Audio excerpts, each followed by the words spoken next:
Amazon prime videos నెక్స్ట్లో ప్రస్తుతం ట్రెండింగ్లో నిలిచింది ఈ మూవీ. ఎలాంటి బూతు సన్నివేశాలు లేకుండా కుటుంబంతో కలిసి చూసే విధంగా తెరకెక్కడమే అందుకు ప్రధాన కారణం. టైటిల్కి తగ్గట్టే ఇది నలుగురు జిగ్రీస్ కథ. కథ ఏంటంటే, చిన్నప్పటినుంచి కార్తిక్, ప్రవీణ్, వినయ్, ప్రశాంత్ అనే నలుగురు బెస్ట్ ఫ్రెండ్స్. కాలేజ్ అయ్యాక ఎవరి పనుల్లో వారు బిజీగా ఉంటారు. ఇంతలో ప్రశాంత్కు కేన్సర్ అని తెలుస్తుంది.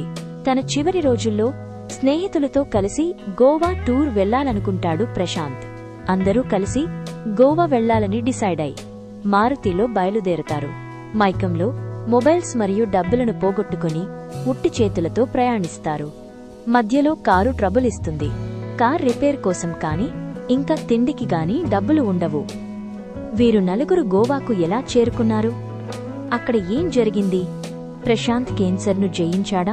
ఈ గోవా టూర్ వీరి జీవితంలో ఎలాంటి మార్పులు తీసుకొచ్చింది అనేది తెలియాలంటే సినిమా చూడాల్సిందే. అనేక మలుపులు ఉండవు, కానీ సినిమా ముందుకు వెళుతుంటుంది. ఒక్కోసారి మన గ్యాంగ్ కూడా ఇలాంటిదే కదా, మన ఫ్రెండ్స్ కూడా ఇలాంటి వారే కదా అని అనిపిస్తుంది. మన చిన్నప్పటి జ్ఞాపకాలు తెరపై చూసుకుంటున్నట్టు ఉంటుంది. ఇక చివరి 15 నిమిషాలు మనసుని ఎంతో బరువెక్కిస్తుంది.